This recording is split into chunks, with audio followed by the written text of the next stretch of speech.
यहाँ पे हम लोग देख रहे हैं pair of linear equation in two variable. सबसे पहली बात तो पेयर बोला, पेयर मतलब जोड़ा। जैसे हम लोग चप्पल लेते हैं तो जोड़ा में लेते हैं ना, दो पेयर रहेगा, ठीक है, तो उसको बोला जा रहा है पेयर। लीनियर, लीनियर का मतलब होता है पावर क्या होना चाहिए, वन होना चाहिए, पावर टू नहीं रहेगा, टू रहेगा तो क्वाड्रेटिक हो जाता है। तो यहाँ पे पावर क्या है, वन है। Next, two variable, two variable, variable किसको बोलते हैं, X Y Z U V P Q R S, जितना भी नंबर है वो सब क्या कहलाता है, वेरिएबल कहलाता है। तो यहाँ टू वेरिएबल बोला है, इसका मतलब है हम लोग मैक्सिमम टाइम एक्स और वाई को पकड़ के चलेंगे, एक्स और वाई का फॉर्मेट।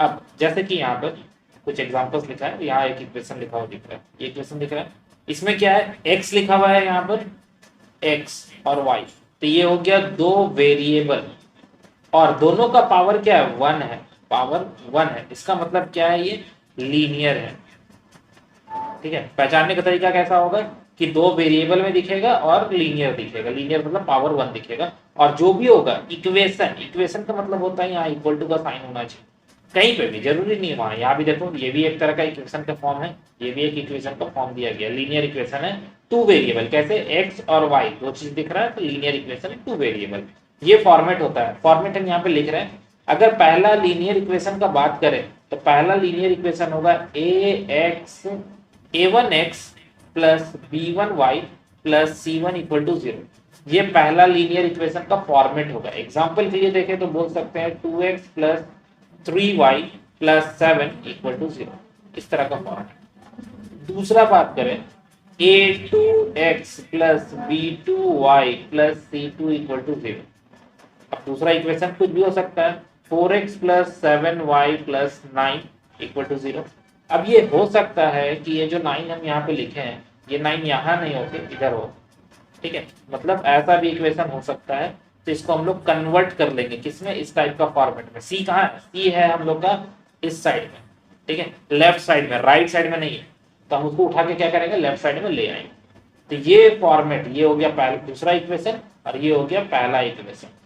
हम लोग को मतलब है सिर्फ और सिर्फ इससे, ये वाला फॉर्मेट से। ये फॉर्मेट में अगर है तो ठीक है, ये दोनों फॉर्मेट, नहीं है तो उस फॉर्मेट में लाएंगे। क्यों लाएंगे उसके लिए आगे हम लोग पढ़ेंगे तो पता चलेगा। यहाँ कुछ लिखा है, क्या लिखा है, बोला क्या है, graphical method, graphical method of solution of the pair of linear equation, graphical method से सॉल्व कर। अब ग्राफिकल मेथड क्या होता है, ग्राफ पेपर हम लोग देखे ही है, ग्राफ पेपर, ग्राफ पेपर में जब हम लोग कोई ड्रॉ करेंगे, जैसे कि ये मान लो है ग्राफ पेपर का, इसमें हम लोग कुछ ड्रॉ कर रहे हैं कोई लाइन का, क्योंकि लाइन है तो ऑब्वियसली सा बात है कर्व का फॉर्म में नहीं ड्रॉ होगा, जब भी होगा तो कैसा फॉर्म में ड्रॉ होगा, लाइन का फॉर्म में, ऐसे, ठीक है।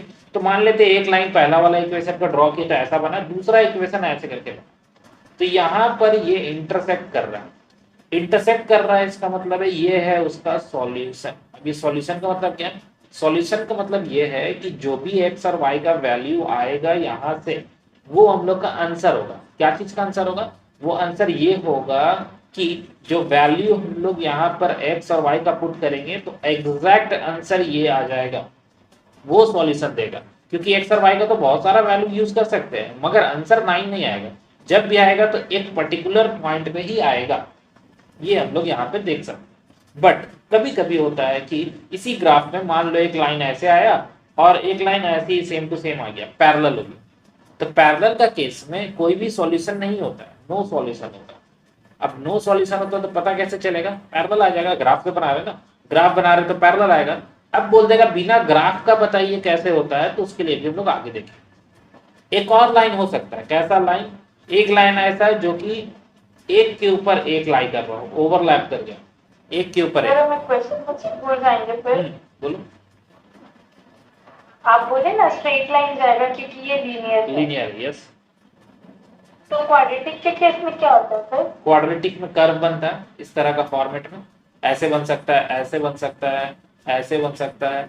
वो जो बनेगा, ये सब जो बनेगा फ्री हैंड, फ्री हैंड से बनाना होता है। फ्री हैंड से मतलब स्केल का यूज नहीं करना है।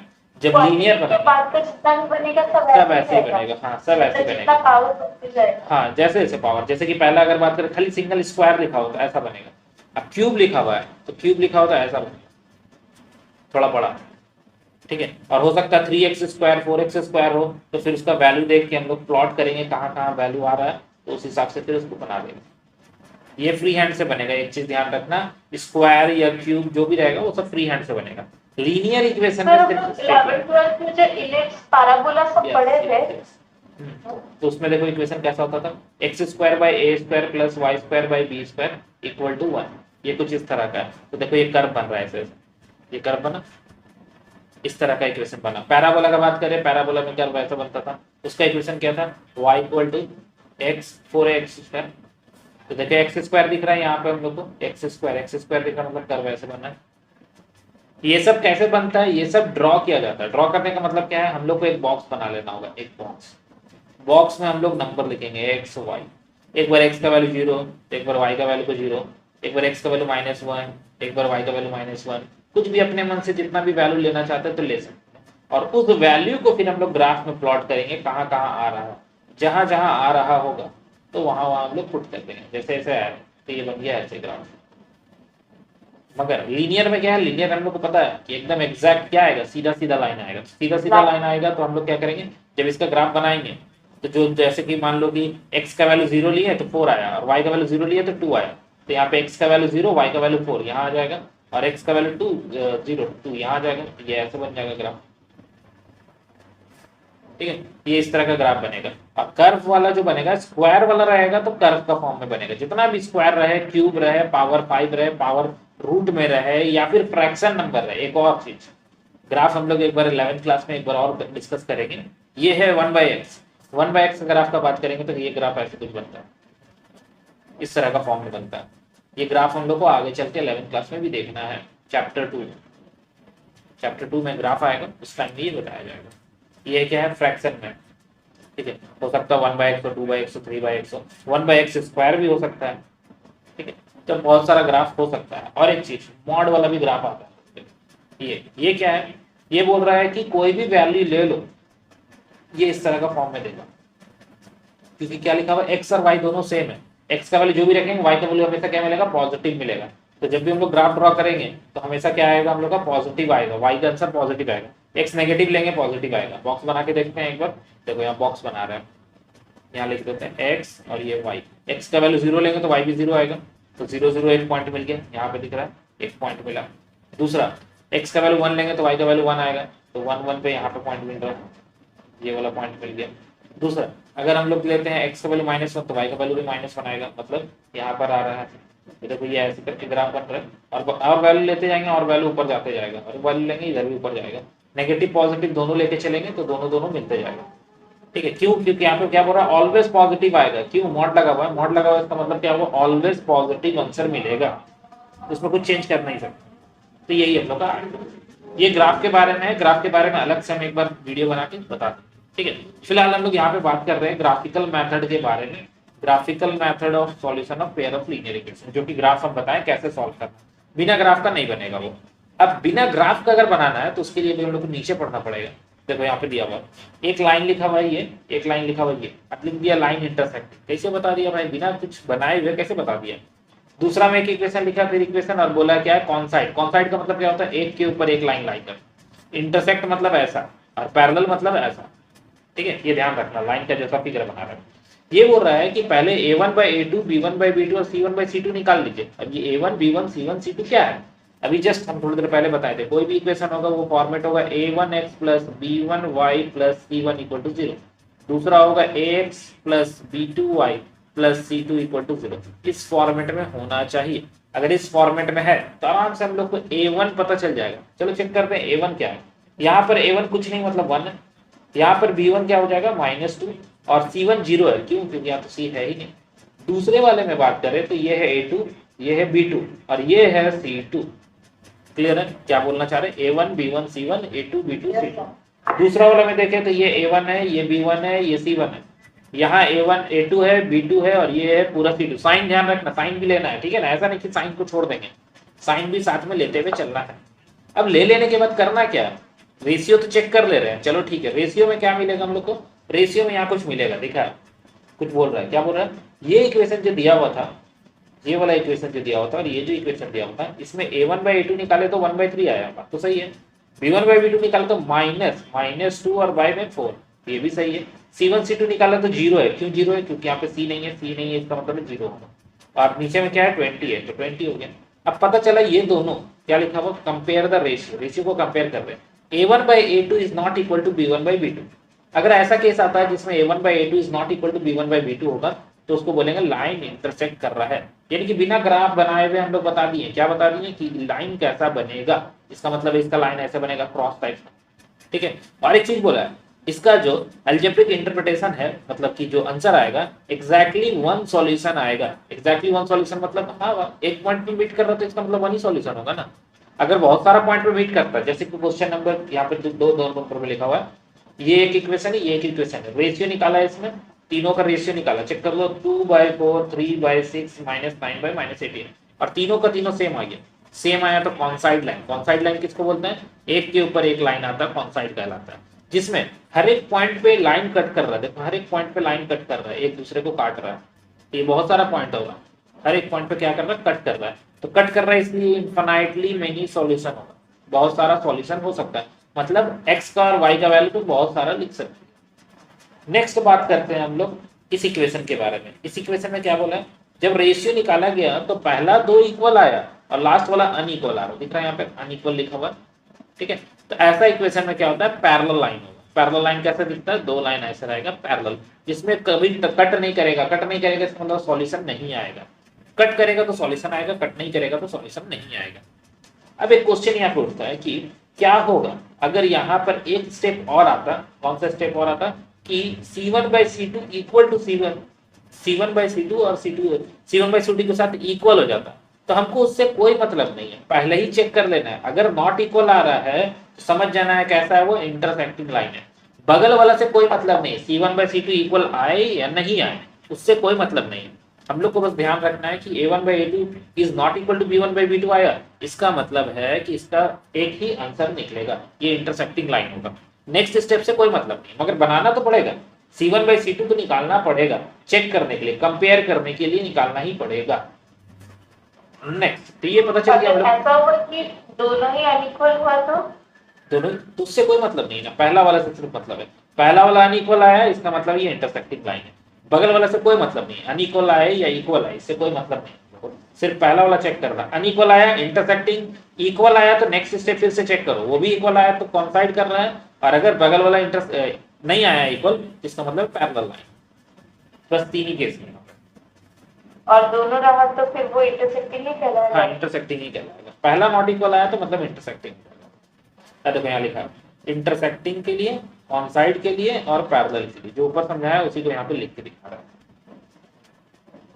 ठीक है, नेक्स्ट यहाँ पे बोल रहा है ग्राफिकली चेक करना है। ग्राफिकली हम लोग को पूछेगा नहीं, क्यों नहीं पूछेगा, क्योंकि ग्राफ बनाने के लिए कहाँ से, हम लोग को सिर्फ इसको चेक करके बताना होगा कि ये इंटरसेक्टिंग है या फिर पैरेलल है या फिर कॉन्साइड है।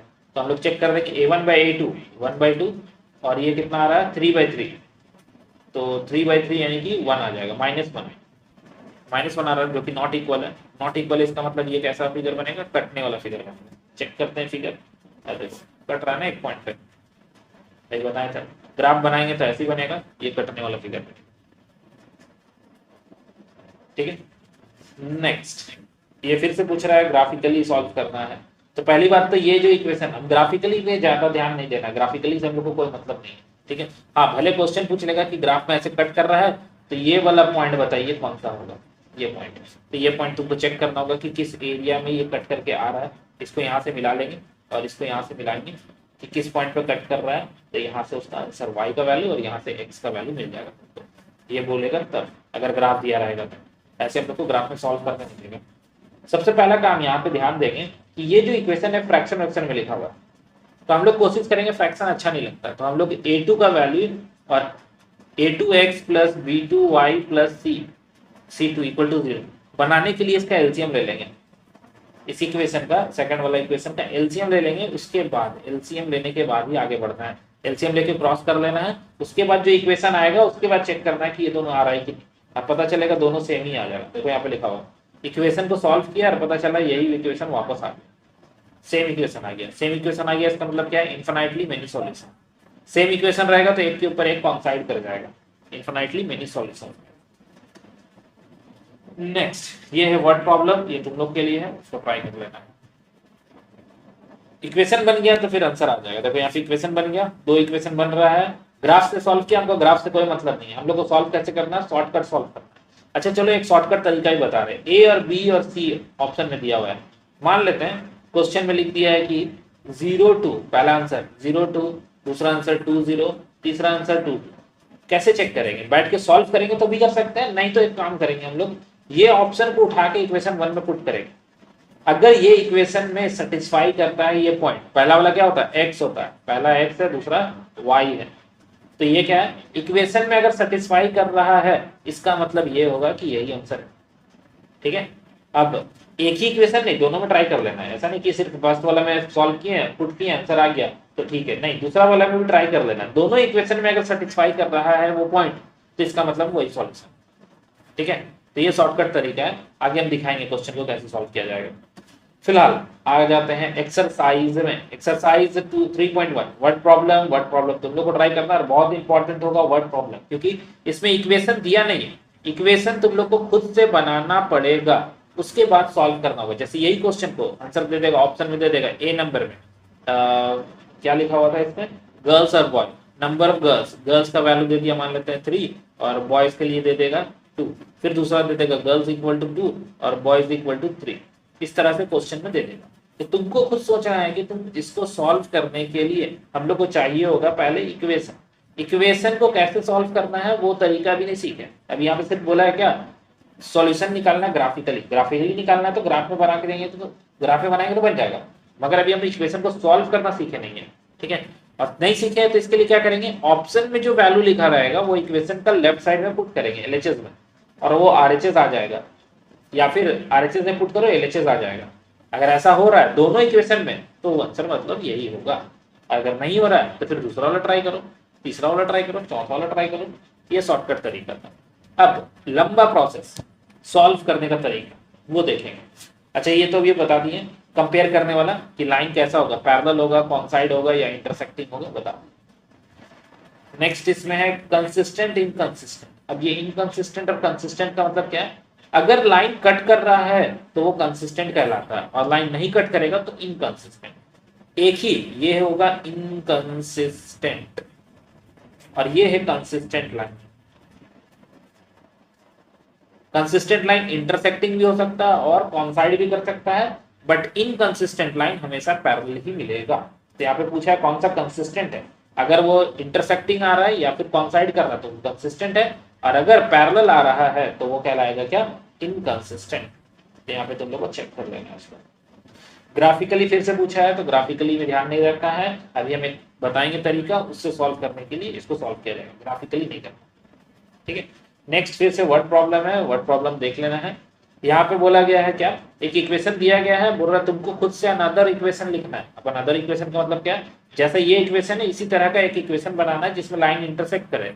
तो हम लोग जानते हैं कि a1/a2 not equal to b1/b2 होना चाहिए, तो नॉट इक्वल इसका मतलब यहाँ पे 2x और 3y दिया हुआ है, तो हम लिख देंगे 4x + 5y - 7 = 0, एक इक्वेशन दे देंगे, इंटरसेक्ट लाइन बन जाएगा।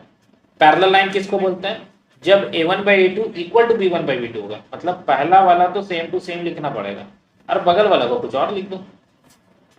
कॉन्साइड का क्या है, सेम टू सेम उठा के लिख देना है, 2x + 3y - 8 = 0, same to same. अब सेम टू सेम में एक चीज और हो सकता है, इसका हो सकता है यहाँ पे हम डबल लेंगे, ये जो दिया हुआ था उसको डबल लिख दे, जैसे यहाँ लिखते हैं 4x + 6y - 60, क्योंकि रेशियो में हम लोग को सेम करना है ना, तो ये डबल या ट्रिपल भी हो सकता है, रेशियो में सेम करना है, ऐसा नहीं कि एग्जैक्ट सेम। ठीक है, रेशियो में सेम होना चाहिए, इसीलिए डबल ट्रिपल हो सकता है, कटने के बाद सेम आएगा। नेक्स्ट फिर से एक क्वेश्चन है जो कि ड्रॉ करने के लिए बोला गया है, ग्राफ ड्रॉ करना है, ग्राफ हम लोग बना लेंगे, ऐसे ग्राफ पे ध्यान नहीं देना है, और वो रही है ट्रायंगल फॉर्म करेगा। ठीक है, चलो आगे बढ़ते हैं। ये रहा पहला मेथड, क्या मेथड का नाम है, सब्स्टिट्यूशन। सब्स्टिट्यूशन का मतलब क्या होता है, एक्स का वैल्यू निकाल के वाई में पुट कर देना है, वहां से आंसर आ जाएगा। चेक करते हैं कैसे, ये इक्वेशन दिया हुआ, दो इक्वेशन है, पहला इक्वेशन ये इक्वेशन 1 है, ये इक्वेशन 2 है, यहाँ लिख दिया इक्वेशन 1 और 2। इक्वेशन 1 को पकड़े और वहां से एक्स का वैल्यू निकाले और इक्वेशन 2 में पुट कर दिए, पढ़ ही चुके हैं, कोई दिक्कत वाली चीज है। इक्वेशन 2 में पुट करेंगे, सॉल्व करेंगे, वाई निकलेगा, और y निकला तो उसको इक्वेशन 1 में वापस पुट कर देंगे या 3 में पुट कर देंगे, यहाँ पे तुमको मिल जाएगा दूसरा वाला x, और ये एक्स और वाई का आंसर हो जाएगा। ये है सब्स्टिट्यूशन मेथड। इजी है, कोई दिक्कत वाला चीज नहीं, पढ़ा हुआ है, ठीक है। इसका थोड़ा सा ध्यान में रखना है कि क्या कर रहा है।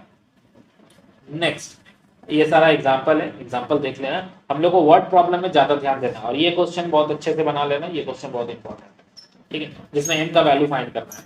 इन दोनों को सॉल्व करने के बाद एक्स और वाई निकाल लेने के बाद एम का वैल्यू निकालना है तुमको, यानी कि एक्स और वाई का वैल्यू निकाल लेने के बाद उसको पुट कर देना है इस इक्वेशन में और एम का वैल्यू ऑटोमेटिकली निकल जाएगा। और ये क्वेश्चन है वर्ड प्रॉब्लम, इसमें कुछ ऐसा, ये 5 नंबर बहुत इंपॉर्टेंट है, 4 भी इंपॉर्टेंट है, ठीक है, इसको ट्राई कर लेते हैं। नेक्स्ट, ये भी बहुत बार क्वेश्चन पूछता है ईयर वाला, इलिमिनेशन मेथड। इलिमिनेशन मेथड किसको बोलते हैं? इलिमिनेशन मेथड बोलते हैं जिसमें से एक चीज को इलिमिनेट कर दिया जाए। जैसे यहाँ पे ये इक्वेशन दिया हुआ था, हम लोग क्या किए, पहला वाला इक्वेशन को यहाँ लिखा हुआ है, इक्वेशन 1 को 3 से और इक्वेशन 2 को 4 से मल्टीप्लाई किए। तो 4 से मल्टीप्लाई करने के बाद ये वाला लाइन कट कर कैंसिल हो जा रहा है। अगर इन दोनों को हम लोग क्या करेंगे, सब्ट्रैक्ट करेंगे तो ये कैंसिल हो जाएगा। कैंसिल देखो यहाँ पे क्या किया, लाइन में लिख के दिखाया है। इसको बोलते हैं हॉरिजॉन्टल मेथड, ठीक है, ये हॉरिजॉन्टल मेथड है। एक होता है वर्टिकल मेथड। वर्टिकल मेथड में जैसे ये लाइन खींच के हम इसको काट देते हैं, लाइन खींच के ऐसे काटते हैं ना, तो ये कहलाता है हम लोग का वर्टिकल मेथड। ये जो किया है ये हॉरिजॉन्टल मेथड है, ठीक है। सेम प्रोसेस होता है, इसमें भी कटेगा वही चीज, ठीक है। काट के दिखाएंगे, ये 0 हो जाएगा, एक्स का वैल्यू आराम से निकल जाएगा और फिर इसी को 2 में पुट कर दिया जाएगा तो वाई निकल जाएगा, ठीक है। ये वेरिफिकेशन है, वेरिफिकेशन से हम लोग को कोई लेना देना नहीं। नेक्स्ट, और कोई मेथड नहीं है, इससे 2 ही मेथड देखना था, एलिमिनेशन और सब्स्टिट्यूशन भी देखना था। यहाँ पर ये क्वेश्चन एक है, ये वाला बहुत इंपॉर्टेंट है, लास्ट 10 नंबर है, बहुत इंपॉर्टेंट है, बहुत ही ज्यादा, ठीक है। 10 नंबर ट्राई कर लेना इसको अच्छा से। और ये रहा 3.3 जिसमें एलिमिनेशन और सब्स्टिट्यूशन दोनों बोला है, तो दोनों से एक बार ट्राई कर देंगे। तुम लोग के लिए सबसे ज्यादा अच्छा रहेगा एलिमिनेशन मेथड, क्योंकि क्वेश्चन में लिखा नहीं रहेगा कौन सा मेथड से बनाना है, क्योंकि उसको सिर्फ ऑप्शन से मतलब है, ठीक है। तो ये वर्ड प्रॉब्लम है, इसको ट्राई कर लेना है। एक नंबर रिवर्स करने वाला क्वेश्चन है होगा ये वाला 3rd नंबर, ये भी बहुत इंपॉर्टेंट है, रिवर्सिंग द नंबर। और बाकी कुछ नहीं है, इसको बस ट्राई कर लेना, ठीक है। ये समरी है, 2 मेथड होंगे, graphical algebraic method. Graphical method हम लोग देख लिए, कंसिस्टेंट इनकंसिस्टेंट। एल्जेब्रिक मेथड में सब्स्टिट्यूशन और एलिमिनेशन देखें, और ये कंसिस्टेंट इनकंसिस्टेंट के बारे में बताया, और कुछ नहीं है इसमें, बस इतना ही था। ये था हम लोग का चैप्टर 3।